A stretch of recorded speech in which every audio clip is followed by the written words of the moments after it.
father facing charges. She's lost her life at the hands of somebody who she's supposed to trust. We are proceeding with a first-degree murder charge.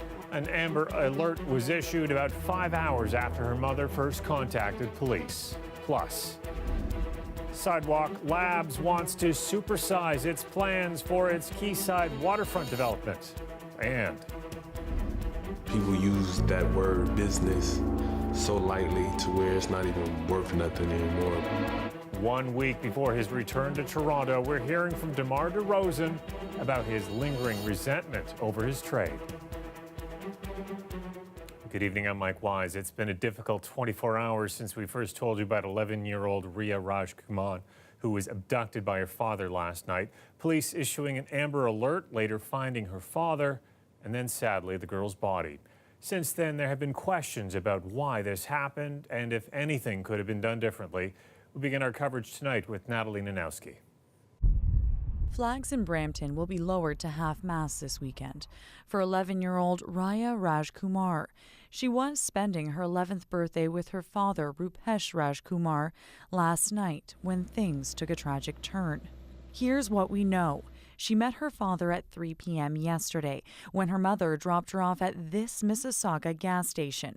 Around 6:30, Raya's mother contacted police, saying she had received troubling texts from Rajkumar, and Raya hadn't been returned. It wasn't until after 11 p.m. police issued an Amber Alert.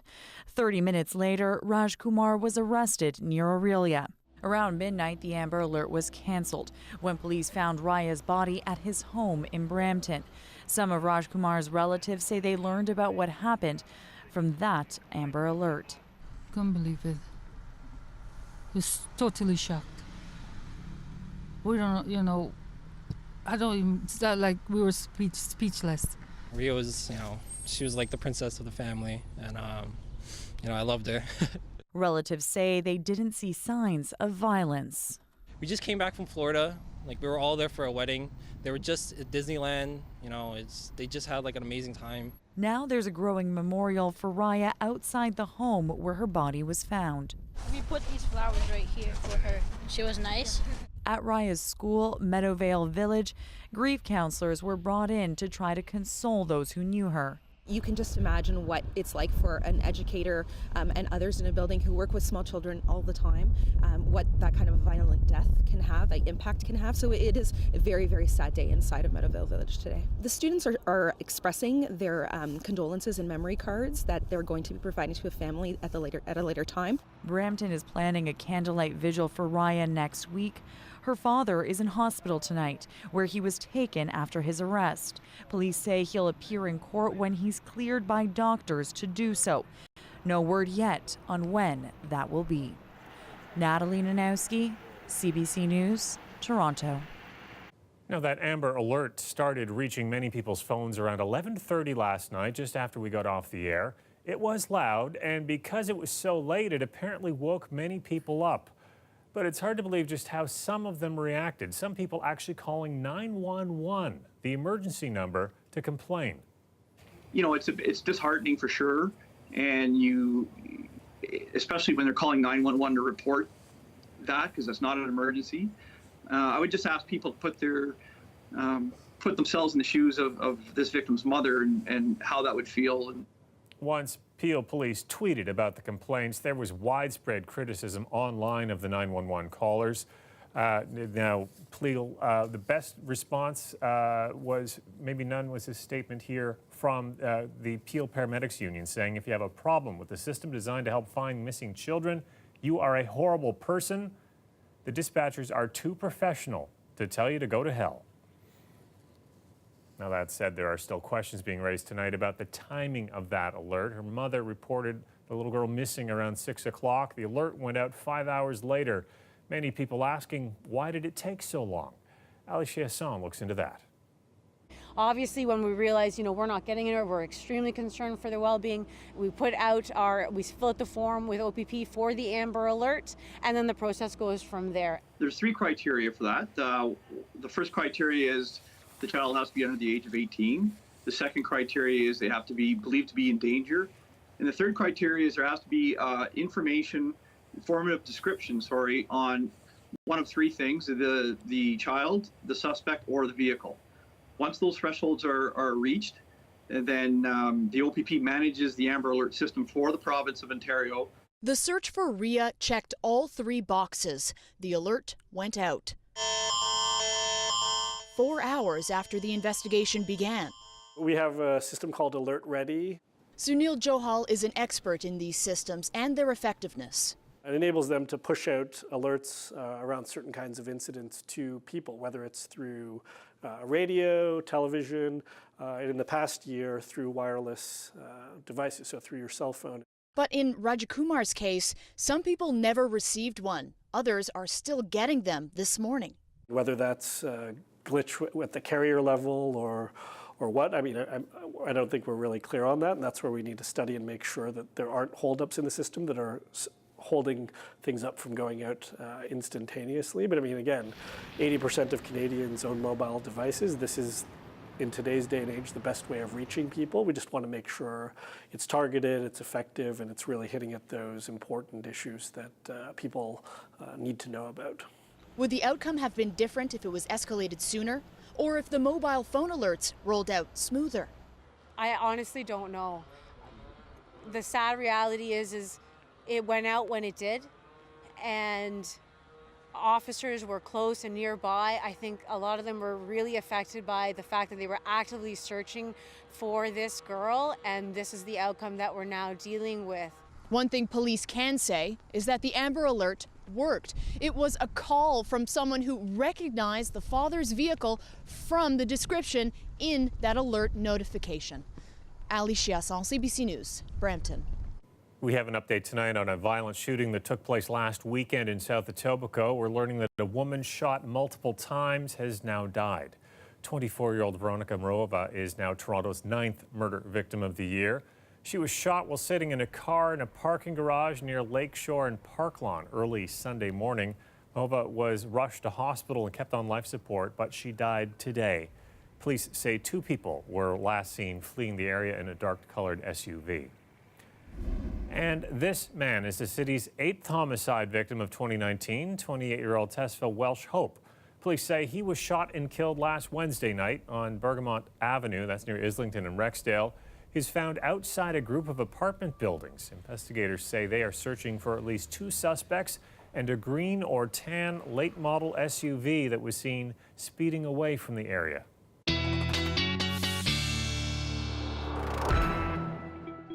Colette Kennedy's here with the first look at the forecast. The weekend's here, Colette, and it's not half bad looking.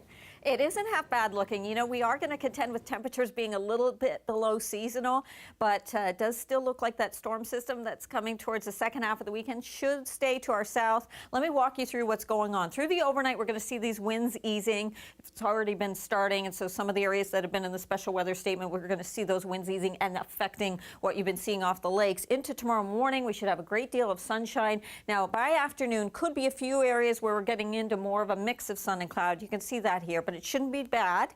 And then Saturday night into Sunday, that's when that system's getting closer, staying to the south, but it's going to throw its cloud cover up our way, and so we could see some breezier conditions at times too, but most of this precipitation should stay to the south of us. Now, however, the temperatures not going to be like these. These are our morning temperatures at 8 a.m. this morning. No, we're going into the negatives. This is what the forecast looks like for overnight tonight.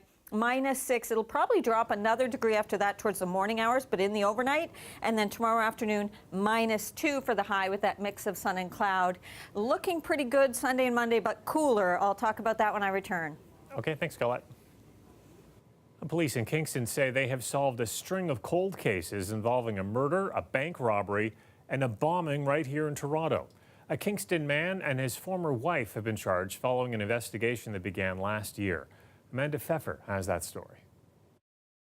Michael Wentworth walked into the courtroom in Kingston, not a tall man, about 5'6", a white mustache, his head bowed. Police announced today the details of their investigation. The first murder charge involves the death of a 92-year-old woman, Henrietta Knight. She died in hospital after being beaten unconscious in her apartment in 1995. He's also charged in the death of 30-year-old Richard Kimball, who disappeared a year later. And the death 5 years later of Stéphane Saint-Denis, who died in what police call a suspicious fire. Over the last year, police say they ramped up their investigation with 12 investigators working new information. On Thursday, they moved in. About 120 officers with Kingston Police and OPP executed search warrants, including at this location, where they remain today. And they will not say what they're looking for. The two properties that you're referring to, we are conducting search warrants there. We're still at those residences, and we will be there for a number of days because they are. There's a number of different outbuildings and different, things that we have to do in order to do our proper search. Wentworth's arrest went without incident, say police. OPP case manager Jim Gorey has been involved with the case for 24 years. He says officers had the chance to tell the victims' families about the arrest in person. We take victims of these types of crimes very seriously. We went to the individuals personally and told them. It's probably one of the finest things that you can do when you can give somebody that type of resolution, and it's quite something. Over these years, I've done it numerous times, and it's still a great feeling. The Crown says more charges could come, and police say their investigation into Wentworth, who also goes by Verney, will continue. Mr. Verney has been involved in the criminal element a great deal of his life. There's a good potential for him to be involved in other serious crimes of these matters, and that's why our investigation will be continuing. His ex-wife, Sandra Carr, also faces charges including obstruction of justice. Both will be held in custody until February 22nd. Amanda Pfeffer, CBC News, Kingston. Coming up, Sidewalk Labs has its eye on a much larger piece of the waterfront. We'll tell you how it wants to expand its proposed Quayside Smart City after the break.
The backlash against Social Services Minister Lisa MacLeod continues. Today, parents of children with autism gathering in front of her constituency office to protest funding changes. All kids deserve better.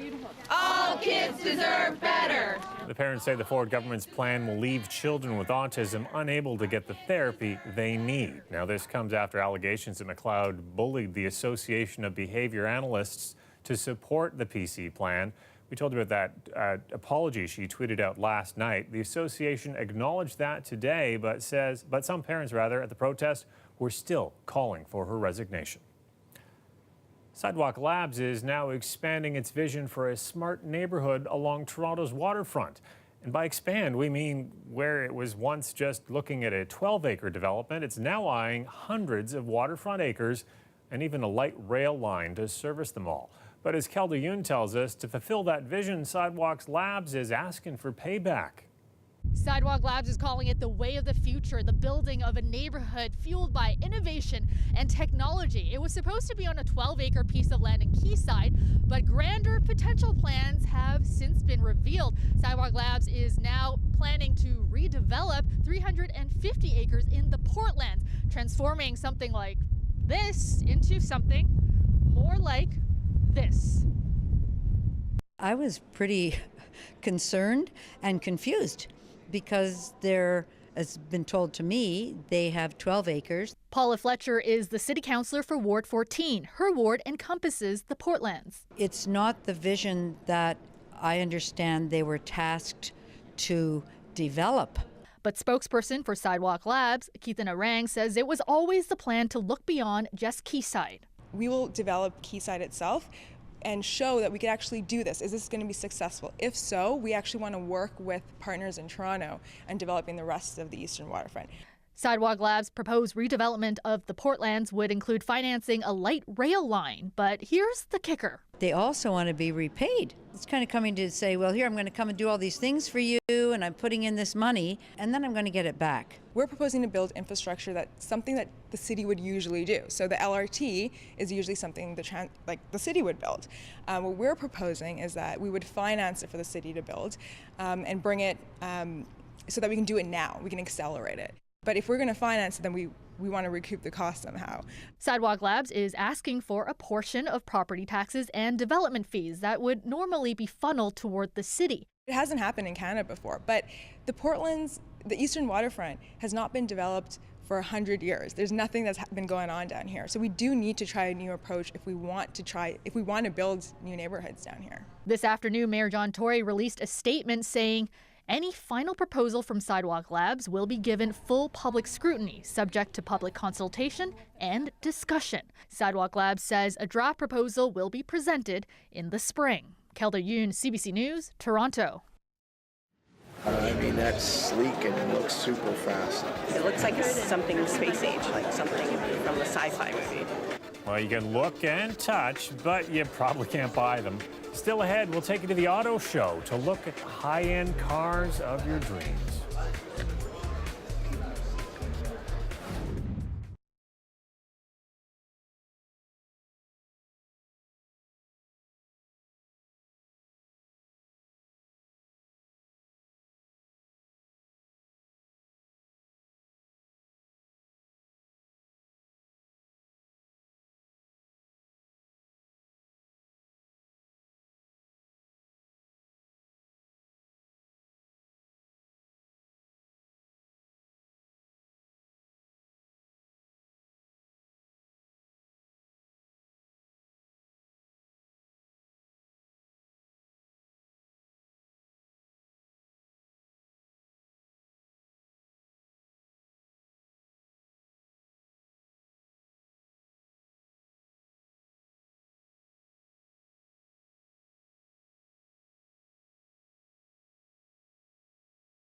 The weather update is brought to you by Train Extreme Conditions Testing. It's hard to stop a train, really hard. Train, the most reliable heating and cooling brand. The auto show opens today, and some of the most expensive cars in the world are on display. And as Greg Ross found out, the world's top manufacturers love coming here because when it comes to luxury cars, Toronto is one of the top-selling cities in the world. The design of this car was inspired by an F-15 fighter jet. Auto Show General Manager Jason Campbell says the Devil 16 made by Devil Motors out of Dubai isn't even being manufactured yet, but when it is, it won't be cheap. It sell for about $2.2 million and come with a V16 engine. Just one of the many high-end cars on display this weekend as part of the Auto Show's Auto Exotica exhibit. In general, people in Toronto love their sports cars. And that's one of the reasons why McLaren sales executive Horst Buelau says his Toronto dealership is one of the most competitive in the world. 2017, we were fortunate enough to be Retailer of the Year, so that not only in worldwide sales, we're number one, parts, service. And you have to be willing to pay top dollar to buy one of their cars. The Senna is the big one they have on display at the Auto Show this weekend. The Senna is a limited run car, 500 units being produced worldwide. And this one here, the way you see it equipped, is about $1.4 million US pre-tax. You hope maybe one day you'll see one of these driving down the road? I hope one day I'll be driving down the road. Only around 20 will be shipped to Canada. Buelau says he expects to sell 11 in Toronto alone. Yes, actually, Toronto has now, it's been basically pinned on the map. Cam Ovasagi is the brand manager for Grand Touring, which deals only in luxury cars, like this $680,000 Lamborghini. He says around 50% of his business comes from people who don't even live in the city. Right now, yeah, I mean, Canada in general, it is a safe place. So Toronto, people feel at ease, so you don't have to always constantly look over your shoulder. He says it's enough of an attraction for some of his customers to come and live here for at least part of the year. When they're here, they also like to have a super luxury car. The only thing you gotta avoid is the potholes. As for the Devil 16, only 7 of these cars are being manufactured this year. This one was shipped to North America as part of a photo shoot with Drake. Greg Ross, CBC News, Toronto.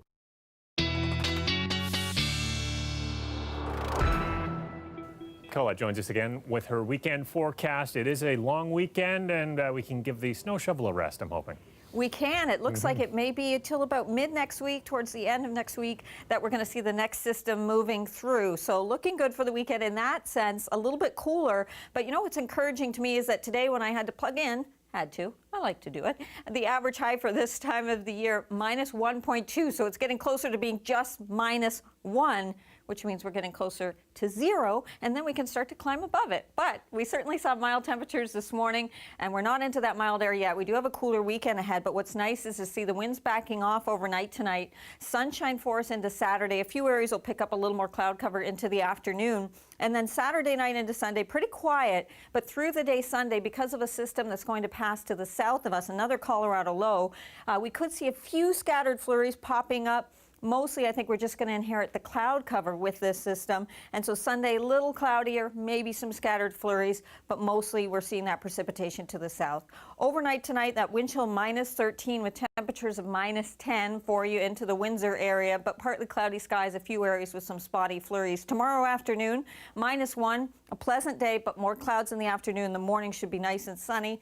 GTA overnight tonight, again, the wind chill significant, and these numbers could drop another degree by morning. And so that wind chill slightly cooler into the morning hours on Saturday. And by afternoon, we should be seeing minus 1 to minus 2 for our highs, with a few exceptions like Markham and Oshawa, just a little bit cooler for you guys there. But with that sunshine, I think everyone's going to kind of appreciate it, especially if you're out of the wind and the wind won't be as strong, as I was saying. Now, some of the cooler air moving in for the second half of the weekend and towards the holiday on Monday. So Sunday, minus 5 with that chance of some scattered flurries.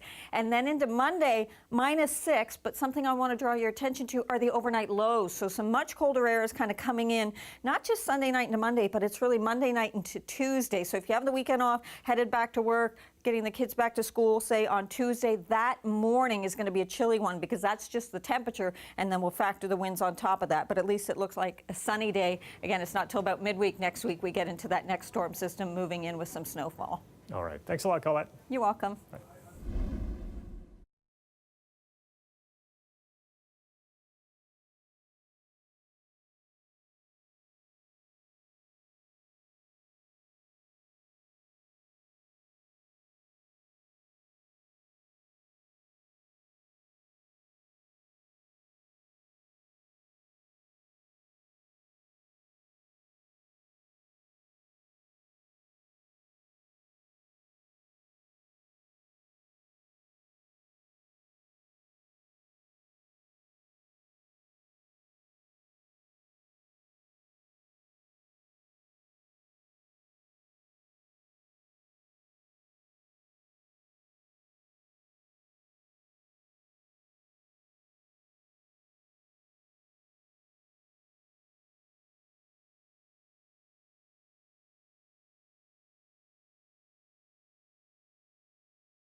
There's no sportscast tonight. The Leafs aren't playing, and it's an all-star weekend in the NBA. One person who won't be at that all-star game is former Raptor DeMar DeRozan. It's actually his first time not being selected for the big game in 5 years. This past year has been rough for DeRozan. He, of course, was traded away from Toronto for Kawhi Leonard, a move many, including him, saw as a betrayal. Now we're hearing from the man himself as part of a CBC Gem series called Inside an Athlete's Mind. Here's a preview. You see people always question or throw hatred at a guy that makes a decision for him or his family. But when it's happened to him in the other way, oh, it's just business. To me, yes, it's business, but people use that word business so lightly to where it's not even worth nothing anymore. Because it's business don't mean the situation was handled right. I remember watching a mob movie. They go blow up somebody's car and their first words is, oh, it's just business. So I'm supposed to accept that you blew up my car because of business? This is bullshit to me, honestly. So no matter how much loyalty you stand by, how much morals you put in, you can't let that change you and your beliefs. And that's just how I look at it. So that's just life.